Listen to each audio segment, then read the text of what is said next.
Good morning, and welcome to Live at the Legislature, where every week we discuss the bills, information, and events happening at the Hawaii State Legislature. With us this morning is the House Majority Guest. We have Representative Jeanne Kapela, who represents District 5, Ka'u, South Kona, and North Kona. Good morning, Representative. Good morning. Thank you so much for having me, James, and thank you so much to Olelo for putting this together and allowing us to share all the things that we're working on here. It's such a privilege to be here this morning. Well, thank you for being here. Let's start. You're a brand new legislator. So how's it going so far? What are your observations so far? It's incredible to be in this building. I worked here a couple of years ago as staff, and it's now an amazing opportunity to know that I can be a voice for my community here in the building and fight for the things that really matter. COVID is something that has impacted every single person, and to be able to be here and to make a difference by uplifting working families and fighting for access to healthcare and making sure that we can focus on the social infrastructure of our communities has been a great privilege. And it's been rough, and every day is new and exciting, but it's so exciting to be here, and I'm just so privileged. Kind of a steep learning curve sometimes with all the things, but with your experience at the legislature, that makes a big difference. Absolutely, fully agree. What do you hope to accomplish your first session here? What are your goals? Thank you for that question. So in my last question, I talked about focusing on the social infrastructure of our communities, and that's really something that I want to work on.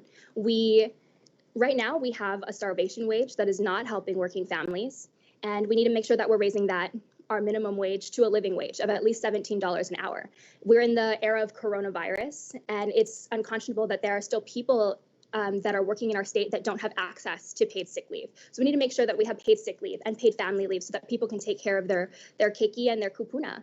And then we also need to make sure that we're fully funding our schools. I'm incredibly privileged to be the vice chair of the House Education Committee. So making sure that our schools are fully funded, that all students in our public education system have a thorough and effective quality education, and just making sure that we are opening doors for all of our island's keiki.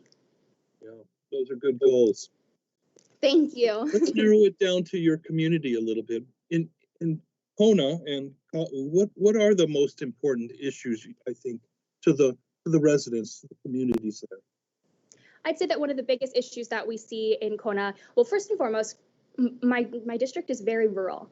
So it takes about 2 hours to drive from one end of the district to the other.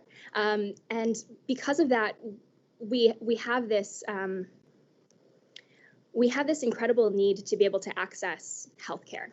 And not just healthcare, but we need mental health care, and we need, for women, reproductive health care, which unfortunately on Hawaii Island, we have none. And those are some of the things that I think are really a struggle. We also, because we're so rural and people live so far away, they live further away because it's very expensive to live in town. We have this issue with not having affordable housing. When we talk about our state's definition of affordable housing is 140% of the area media income. That means you have to make somewhere upwards of $80,000. As a legislator, I don't even make that. So the reality is that we have people that can't afford to live and work here. And because of that, our families suffer, our students suffer, and our access to everything suffers. So one of the things that I really want to focus on is making sure that we are bringing that social infrastructure into our communities so that working families don't have to suffer or struggle or feel like they're alone. So access to affordable healthcare, but also access to affordable housing so that everyone can keep a roof over their head and not have to think about spending their last $20 on either food for their kids or gas in their car. It is such a beautiful place. You know, just living there has got to be wonderful, but you're right. You have those other things you need in life that you have to have access to. Absolutely. I think that's we talk about paradise, right? And we often say that's the price of paradise. And we often I think our state truly caters to tourism. And that's one of the reasons why we really need to diversify our economy so that we're focusing all of our efforts and our attention on making sure that working families are not just surviving, but really thriving. Yeah. Well, you are one of the youngest representatives. Do you think that is a benefit or is that a detriment? You know, we talked about a learning curve, but there's a youth curve too. What do you think? You know, I would definitely say that it is a benefit. In this Okay. building, we need new and innovative ideas. The same old, or the status quo isn't helping anyone. And our working families are suffering because of it. Our keiki are suffering because of it. And I think one other thing that I really wanted to bring to the building is hope. And I wanted to bring hope for advocates, for people that live in my community, for my friends, my families, and my neighbors. And I think that being young and optimistic and continuing to fight regardless of how hard things get is an incredible opportunity for our state, for the building, for my colleagues. And I've really tried to be a breath of fresh air and a force of, no matter what, we're going to keep trying and we're going to keep doing this because people need help and they need to be able to see forward. And I think across our nation, we're seeing this movement of young people really coming in and taking the lead. You have young people taking the lead on climate change and gun control. And it's really a privilege to be a part of that movement and to be able to be here. I think it really shows that representation does matter. And we need legislators in the building that reflect the diversity of our entire state. And not just the diversity within our own cultures, but also diversity of our socioeconomic backgrounds. So I'm excited to be here and really grateful to bring a voice for people who may not have had a voice in this building. That's all sounds good. Now, you had a lot of career opportunities. You're so young, and in your life, you could have gone a lot of different directions, but you chose to serve the state and become a representative. What made you make that decision? Why did you pick that? It's a privilege to be able to serve people. And more than anything, it's a privilege to be a voice for often people who don't have a voice. And one reason why I really ran was because I wanted to bring hope to those who needed it most.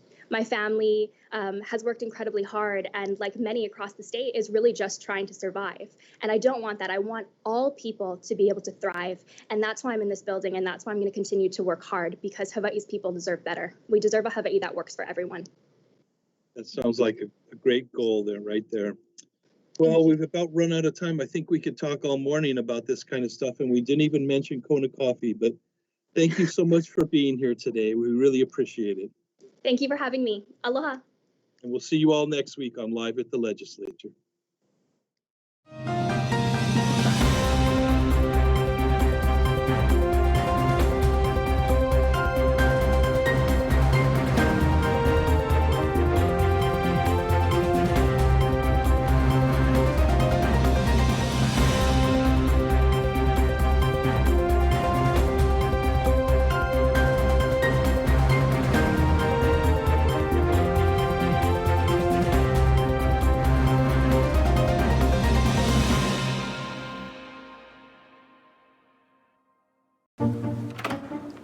What are you doing? We have to go. I'm gonna be late for work. It's Tuesday morning. I gotta record live at the legislature on Alelo. Senate and House leadership discussing what's happening at the state capitol. So just watch it on the news tonight. Come on, let's go. Hey, this is like getting the news before it's news.